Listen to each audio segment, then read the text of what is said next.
I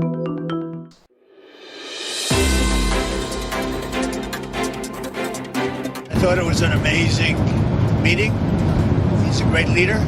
Well, happy Thursday and welcome to your NEWSMAX Daily for October 30th, 2025. President Trump aboard Air Force One while you were likely sleeping, headed for Washington after an extraordinary trip to Asia and his highly anticipated meeting late last night with President Xi of China. We have a deal.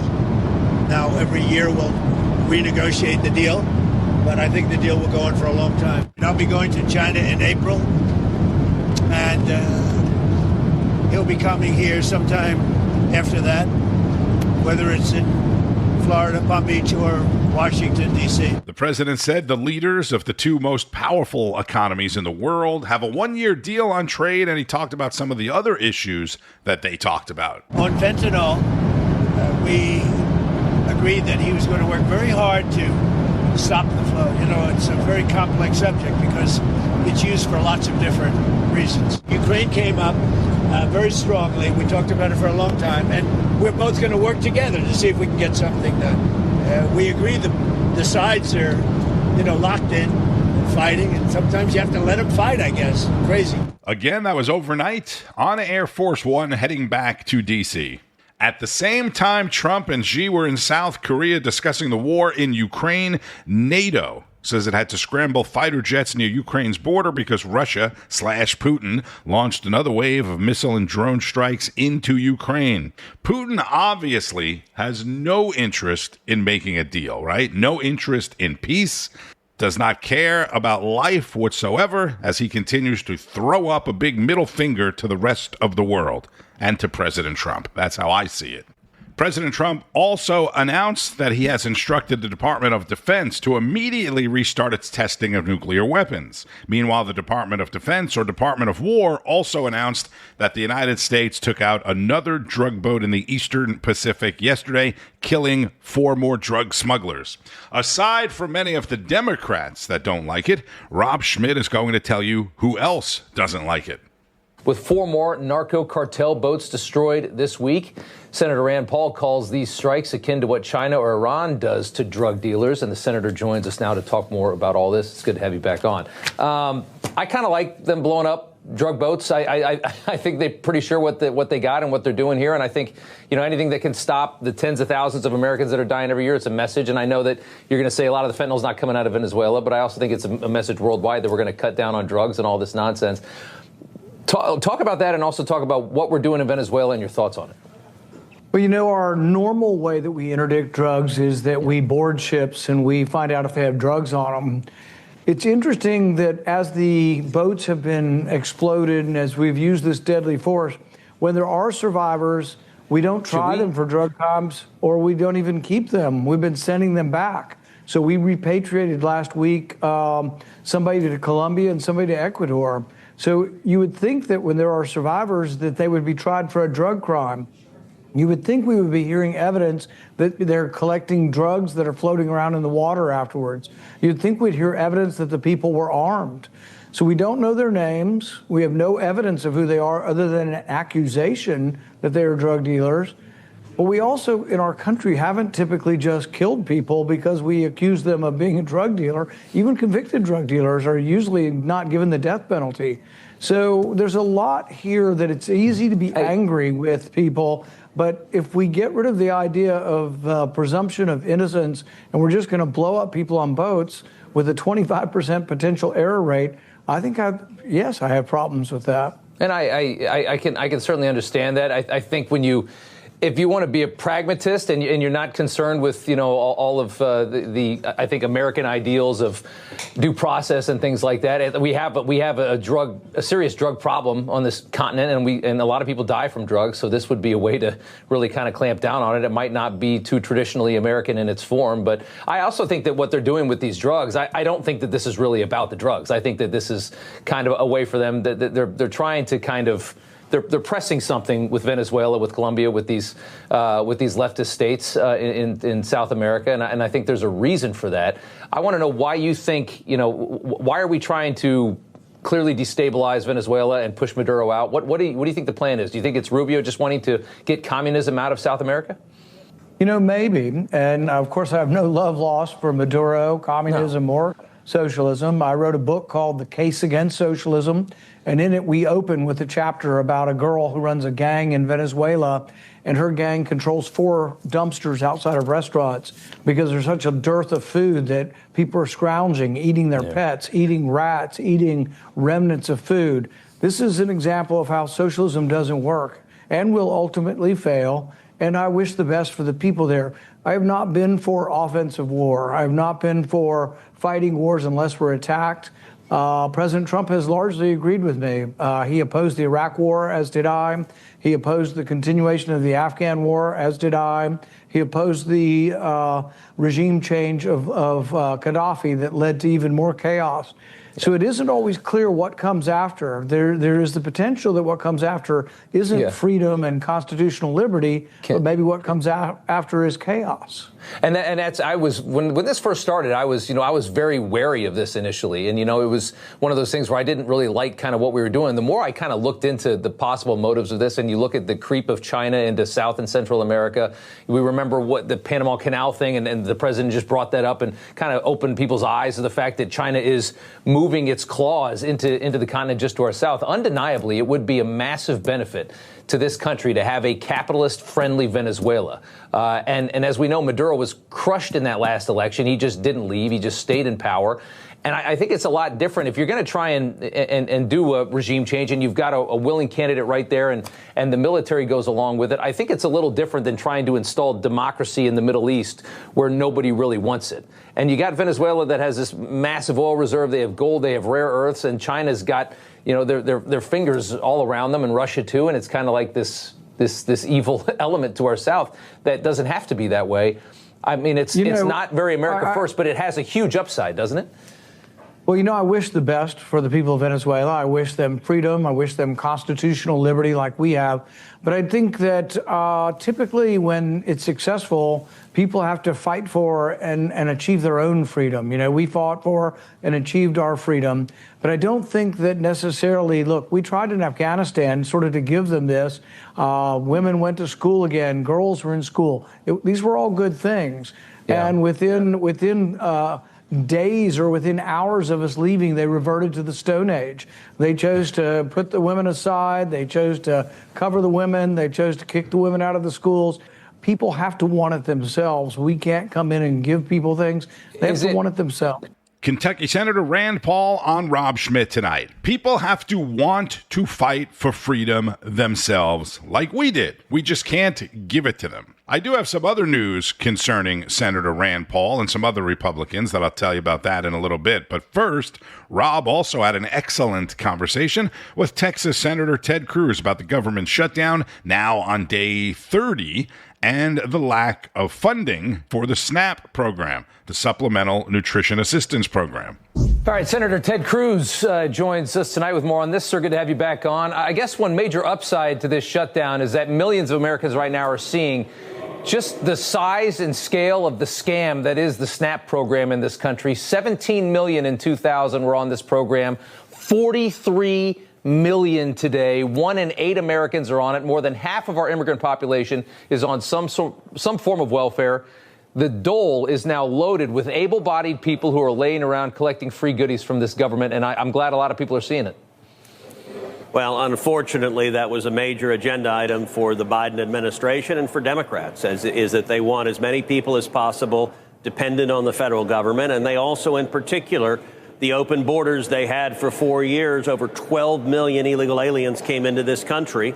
And they allowed this country to be invaded. They released violent criminals and murderers and rapists and gang members. And every single day, Americans were being killed, women were being raped, children were being assaulted by criminal illegal aliens that Joe Biden and the Democrats had released. And a very large percentage of those illegal immigrants ended up also on government welfare, and it was ultimately about power. They looked at every one of those illegals as a future Democrat, and so the massive expansion of these programs sadly was by design and was pursuant to their political agenda. That's exactly why the borders were open, because you're going to bring in a lot of people that are going to need something from the government, and they'll always vote for more government, and that party is the Democrat Party. This was simply a power move. It's treasonous. It's one of the most horrible things you can possibly do to a country, but that shows you a lot about the Democrat Party and how much they really care about the health of the country. There's a lot of videos talking about how many recipients are just selling their EBT cards to pay for nails, to pay for hair, et cetera. There's a lot of these viral videos going around, and there's a lot of people calling it out, saying, I know people that are on this. They take the money from the government, they sell it so they can get all the other goodies. What amount of fraud do you think is in this program? Yeah, look, I think there's very significant fraud, and every time Congress tries to address it, tries to put in checks to prevent fraud, to catch fraud, the Democrats fight tooth and nail. The only reasonable inference from that is the Democrats want fraud. They're perfectly happy. They'd be happy with 42 million becoming 60 million, become 80 million, becoming $100 million, or 100 million people. Why? Because it's, as you noted, everyone they can make dependent on the government. The Democrats believe those voters will vote for Democrats and more government forever. And everything for today's Democrats is secondary to staying in political power. Real quick, do you think the government will reopen before SNAP runs out? Because right now, if you look at the way that Americans see this thing, Democrats can't let themselves be the reason that their welfare voters can't get their goodies this weekend. And right now, that's the way the American people see it. If Republican polling is going up, I feel like Democrats have got to capitulate before Saturday. Yeah, I got to say, I'll be surprised if they do capitulate before Saturday. And we're so divided, we're so tribalized that each party is in their own echo chamber. And I think the Democrats are listening to their radical base. They're listening to their crazies that were out at the No Kings rallies. Yeah. And so I think at a very minimum, the Democrats are going to keep this shutdown going through Election Day next Tuesday. There's a gubernatorial election in Virginia, gubernatorial election in New Jersey. Yeah. And I think the Democrats at a minimum want to get through Election Day. We might see the shutdown end next week. They might keep it going on even longer because they're only listening to the radical base and not their own constituents who they're hurting with the shutdown. Texas Senator Ted Cruz on Rob Schmitt tonight. And you remember Arctic frost that surfaced several weeks ago? Not the drink at Circle K, but the Biden administration's investigation into Republican lawmakers and conservative commentators. I want to ask you about Arctic frost. We had an update today on this investigation, much more far-reaching than initially understood, as the DOJ was looking into senators, spying on senators. More than 160 Republicans and Trump-aligned figures were targeted in search of crimes wrapped around the election in January 6th. You were one of those. Chuck Grassley earlier. Take a listen. I've recently been informed by Verizon that at least 11 members with Verizon accounts were affected. That includes a hard line for Senator Cruz's office and a staffer's cell phone for former Senator Loeffler. So they tried to subpoena Verizon to tap the office phone in your office? Well, to get the phone records, and they also subpoenaed AT&T to get my cell phone records. And I'll tell you, AT&T did the right thing. They refused to comply with the subpoena. Their legal counsel concluded that it was protected by the speech and debate clause of the Constitution. But you know, one of the things that is amazing, along with that subpoena they sent to AT&T, they also included an order from Judge Boasberg, who's one of these left-wing radical judges who's issuing nationwide injunctions. Judge Boasberg ordered AT&T, do not tell Cruz we are subpoenaing his cell phone records. Why? And he makes a conclusion. He says, because I conclude if he's informed, Cruz will destroy or tamper with evidence and intimidate witnesses. That is utterly without factual basis. It is a complete abuse of judicial power. And I've called on the House of Representatives to impeach Judge Boasberg. The Constitution, when Judge Boasberg decided to become a partisan warrior and be part of the most egregious abuse of power, this is Joe Biden's Watergate. And I believe the House should impeach Judge Boasberg, and I also think we are going to get to the bottom of every partisan who signed off on surveilling and spying on 20% of the Republicans in the Senate. That's what Joe Biden and their DOJ did. Judge James Jeb Boasberg, appointed by President Obama, not only presided over the nonpartisan January 6th investigation, he also was the judge that initially ruled the Trump administration could not deport illegal aliens, ordering that a deportation flight turn around and come back. You remember that, which the Trump administration completely ignored anyway. Arctic frost was also the focus of this segment. On the record with Greta Van Susteren. Chairman of the House Judiciary Committee that released those files, Ohio Congressman Jim Jordan, joins me. Good evening, sir. And do you have all the FBI files on this? Well, we hope, but we're going to continue to work with Director Patel and get every piece of information we can. God bless, Cash and of course, Pam Bondi, because they've been it's night and day difference between them and what we have with Merrick Garland and Christopher Wray. But I think the big takeaway here is how much broader and more expansive this was. It wasn't just that they took the phone of a sitting member of Congress when they took Scott Perry's phone. It wasn't just that they spied on 8 United States senators. Now we learn it's over 150 individuals, key people in the Trump administration, key people that they went after getting communications, phone records, bank records, all kinds of things they were going after. This is how expansive Arctic frost started out and how it even expanded even more when Jack Smith was named special counsel and when he took over the investigation. And finally, I would say this, Greta, this is why we want to talk to Jack Smith, why we've asked him to come in for a deposition as soon as possible. We got to ask him questions because we've already deposed 2 of his deputies, and they took the 5th 71 and 73 times. Mr. Bratt and Mr. Wyndham exercised their Fifth Amendment liberties, wouldn't answer questions like, was this all political? Were you going after this to undermine and hurt President Trump in a political way? How about any other people you surveilled or spied on that, in addition to the 8 United States senators? Both of those questions they wouldn't answer. So we want to talk to Jack Smith, the guy who ran the investigation, find out what kind of answers he'll give us. When they went after all these records of these people, did they have a warrant? Did they get one from the grand jury or a signed warrant from a judge? Did they have a warrant, or were they just being cowboys and going through these people, these records of the targets? Again, questions we'll ask. I think they did have a warrant. I think they moved that way, but we want to figure all this out. We knew that Jack Smith had, put the gag order on President Trump. We knew he had raided Mar-a-Lago. We knew that one of Jack Smith's deputies confronted a lawyer for one of the defendants, and it looked like he offered him, it was kind of almost a bribe situation. He said, we thought you were interested in this judge position. We didn't know you were a Trump guy.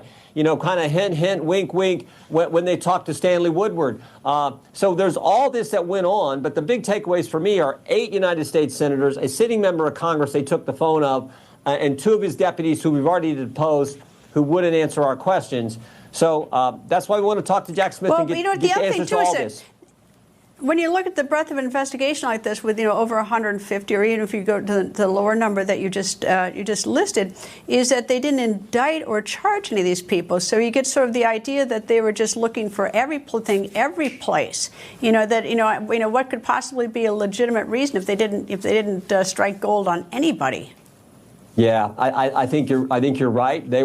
I think this was political. I think this was the left saying we're going to go after these people. We're going to use this whole alternate elector reason as the basis for why we're doing this investigation. We saw the one email, but it looked like between an agent and a source, talking about former Chief of Staff Mark Meadows was involved in some kind of treasonous activity, which was just ridiculous. So this was the mindset. And I think it also gets to that. Who are these folks in the FBI who are putting these emails together saying that there's reason to believe that the Chief of Staff to the President of the United States was engaged in treasonous behavior? That's just ridiculous. That is Congressman Jim Jordan, chairman of the House Judiciary Committee, with Greta Van Susteren. Senator Cruz spoke about the government shutdown a few minutes ago with Rob Schmidt. Right now, on day 30, as I mentioned, Chris Salcedo says the Democrats' house of cards is continuing to collapse. I warn you that this clip starts with some anti-Trump comments of other shows. He is paving the way to become a Vladimir Putin or to become an Adolf Hitler or a Kim Jong-un. What do you say to people who might listen to that and say, whoa, now we're talking Nazis in Germany? That seems extreme. Every down ballot race matters. This fascist administration didn't come from anywhere. They have planted the seeds for years. And the other, Donald Trump, is about taking us backward. The other is about fascism. Why can't we just say it? Yeah. So, another lie. That's all the left really has to offer the country, folks. These are some of the most terrible human beings on planet Earth. Their push for totalitarian control and loss of your liberties and rights not only make them among the worst humanity has to offer, but it makes them incredibly dangerous to you and your family, whether they be online or in political office. If their fingers are typing or their lips are moving, leftists are likely lying. Most Americans are getting it. I just thought I'd reinforce the reality so the Democrats' house of cards continues to collapse as it so richly deserves to.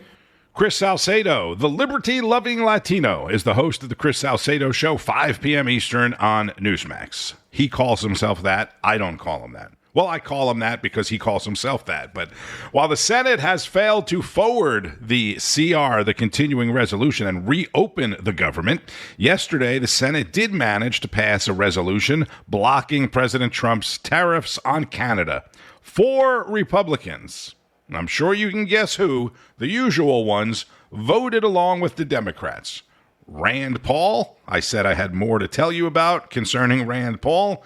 Senator Susan Collins, Lisa Murkowski, and Mitch McConnell all voted to block Trump's threatened tariffs on Canada. After 5 days of basically no sleep, hours and hours of high-stakes meetings and press conferences, a 14-hour flight from South Korea, President Trump and the First Lady will be taking part in Halloween at the White House later this afternoon. I mean, the guy just doesn't ever stop. And across the country, the debate is now in high gear, right? The annual debate over candy corn, because today is National Candy Corn Day, which should be tomorrow, but it's always the day before Halloween for some reason. And for the record, I love candy corn. If you missed it, Federal Reserve Chair Jerome the Prophet Killer Powell did it again yesterday. If you follow me at radio_Marino on X, you may have seen my disgruntled post. On yesterday's podcast, I even said what he says after he announces the predicted interest rate cut is what's going to be important. And as usual, he had to undo a positive with negative comments and say that there may not be any more interest rate cuts this year, which also means there may be more. But his comments immediately wiped out 200 points off the Dow Jones Industrial Average, sending the markets into a negative close. Thank you, Jerome. Highlight May on your calendar. I don't know if there's a specific day of May, but May is the end of Powell's tenure. On Wall Street, stocks are lower this morning thanks to those comments and disappointing earnings from Microsoft and Meta. Eli Lilly and Shell Oil both reported better than expected earnings this morning. Shell said it will buy back more than $3 billion of its own stock, which is trading higher, even with the markets trading lower. Bitcoin and most other major cryptos lower as well. Bitcoin below 109,000 now, Ethereum under 4,000, and gold is right at 4,000. I'm sure President Trump will make comments next to Marine One as he returns to the White House. We will have the Halloween festivities at the White House as well. Don't forget the news starts each and every day, 6 o'clock Eastern, with Alex Kramer on Wake Up America Early Edition, followed by Wake Up America, National Report, Newsline at noon, American Agenda, Greta Van Susteren, The Chris Salcedo Show, Carl Higbee with Frontline, Rob Schmidt, Rob Finnerty, Greg Kelly, The Right Squad, Ed Henry, Todd Starnes, and much, much more. Thank you, as always, for listening to the NEWSMAX Daily podcast. I'm Tony Marino. After a dominating 6-1 win last night, the World Series takes a break tonight. Game 6 will be tomorrow night in cold Toronto, where the Blue Jays, of all teams, could win it all. We do have Thursday Night Football, the Baltimore Ravens at my Miami Dolphins. Lamar Jackson expected to make his return in that game. Enjoy the rest of your day. eat some candy corn, and keep on fighting the good fight. News breaks every minute, every day. You need the app, the NEWSMAX app. Find it free on your smartphone store. Then watch us anytime, anywhere. Information. Truth is freedom. Is NEWSMAX. It's real news for real people.